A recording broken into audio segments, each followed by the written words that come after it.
Alright guys, just want to make a really quick review video on dividing decimals. So let's go ahead and get this show on the road. Alright, so our first problem is 8 and 4/10 divided by 3/10. And I kind of want to show you guys two ways to solve this. One way I'm going to show you is the way I would prefer you to solve it, but then I'm going to give you another way just in case you want to try it. So the first thing I want to do is I want to rewrite this problem as a multiplication problem. So 8 and 4/10 divided by 3/10 would be the same as 3 tenths times a number equals 8 and 4/10. The next thing I want to do is I want to rewrite this, but using that place value, using our numbers. Okay, so 3 tenths times a number is, now remember, 8 and 4/10 is equivalent to 84 tenths because for every whole you have 10 tenths. So 84 tenths. All right, guys, and then all I have to do is that way, all I have to solve for is 3 times a number is 84, okay? I know, and I can literally do it like this. And I can do 84 divided by 3, okay? And I'm going to think of 3 times, let me move this down a little bit. I didn't leave myself a lot of room. Usually I leave myself a lot of room. So I'm going to write it down here. 84 divided by 3. So what I want to do is I want to think of 3 times a 10, a 10, a 20, a 30, or a 40 is really close to 80. So I know 3 times 10 is 30, but 3 times 20 is 60. So I'm going to put 3 times 20 is 60. So right here, I'm going to write, hold on, I did this wrong again. Right here, I'm going to write 20. And I'm going to do 20 times 3 is 60. And I'm going to subtract that, and I'm going to have 24 left over. And I know that 3 times a number is 24. I know that 3 times 8 is 24. So right here, I'm going to write my 8. And then what I'm going to do is I'm just going to add that up together, okay? And you guys already know that that's 24, so we subtract it to 0, okay? Kind of ran out of room. So then I'm going to say it's 3 tenths times, and I have 20 and 8. I'm going to add those partial quotients together, and it's going to be 28. 3 times 28 equals 84 tenths, okay? And then that's my final answer right there is 28. And the reason that it's not a tenth, the reason that it's not 100 is because, guys, look, I'm multiplying a whole number with one digit to the right of the decimal. And my answer, I'm going to have a whole number, and I'm going to have a decimal, and I'm only going to have one digit to the right of my decimal. So 3 tenths times 28 is 8 and 4/10. That's one way to do it.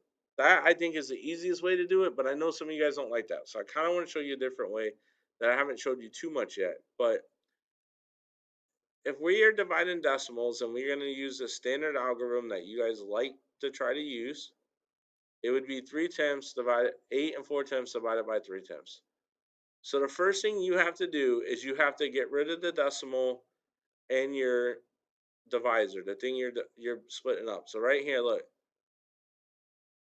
you get rid of decimal by moving it one to the right. And you have to do the same thing on this side of the quotient bar. So you're going to move it one to the right. So now you put your decimal here, okay? So now it is literally 3 divided by 84. And I can do the same thing again. 3. And then we can do that partial quotient method. We could do 3 times a 10. 10, 20, 30, 40 is close to 80. Well, I know it's going to be 20. And then 3 times 20 is 60. Subtract that. You're going to have 24. 3 goes into 24 8 times. So 3 times 24, 3 times 8 is 24. Subtract, and you get a 0. So my final answer would be, if I add the two partial quotients up, would be 28. So my answer right here would be 28. I just want to point out, the way number one is my preferred way. I want you guys to do this. But if you can do number 2 and you get it right, it's there. That's why I was showing it to you guys. All right, one last problem. I want to try to keep this short, under 5 minutes. This is going to be a word problem. This problem is very similar to what you can find on your quiz. Almost word for word, without the word maverick. So let's go with it.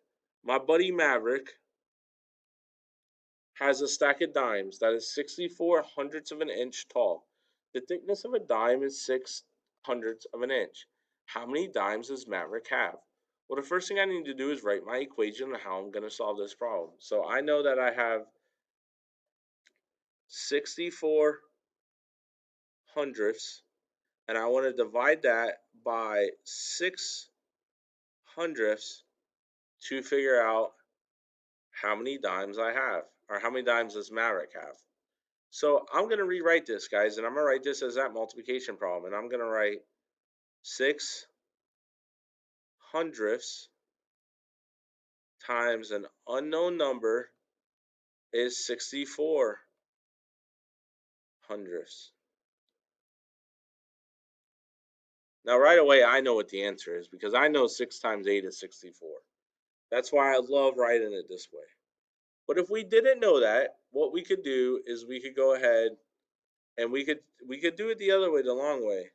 And we could do 64 divided by 6. Okay? And the first thing, wait a second. 6 times.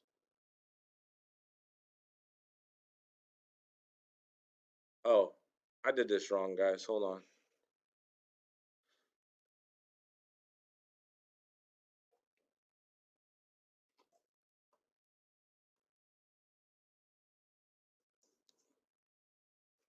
I did this wrong, guys. This was supposed to be. This right here was supposed to be 8 tenths of an inch. I wrote this problem up wrong. So hold on. We're going to have to start again, I think. There we go. We're going to fix this right here. We're going to fix everything. This problem was supposed to be 8 hundredths of an inch. All right, so let's go back to my thinking. I know that 8 hundredths times 8 is 64 hundredths. Right here, let me fix this. If I don't know that 8 times 8 is 64 hundredths, then what I could do is something really simple like this. And I could put 8 here. And then I know that 8 times something is really close to 64. Well, I know that 8 times 10 is 80, so that wouldn't work. And I know that 8 times 9 is 72, so I'm going to have to go with 8 times 8, and 8 times 8 is 64. And that leaves me with a remainder of 0. Man, I really messed up this problem. Sorry about that, guys. I hope you understand it. Hey, the final thing, and I like leaving my mistake in my video because I want you guys to realize sometimes we make mistakes and that's okay. That's how we learn. The final thing, I'm going to put my answer up here and then I want to double check my work. The way I can double check my work is I can write that into that multiplication problem of 8 hundredths times 8 equals 64 hundredths. And remember, in my multiplication problem, I have 2 digits to the right of the decimal. I need to make sure I have 2 digits to the right of the decimal. All right, guys, that's it. 8.5 minutes. Your quiz tomorrow will be super easy. I'm looking at it right now. There's really a lot of fill in the blank and they give you the answers. All right, guys, I will see you on Thursday. Have a great day in class tomorrow. Message me on Google Classroom if you have an issue with something. I may be able to go back and fix it. All right, thank you, guys.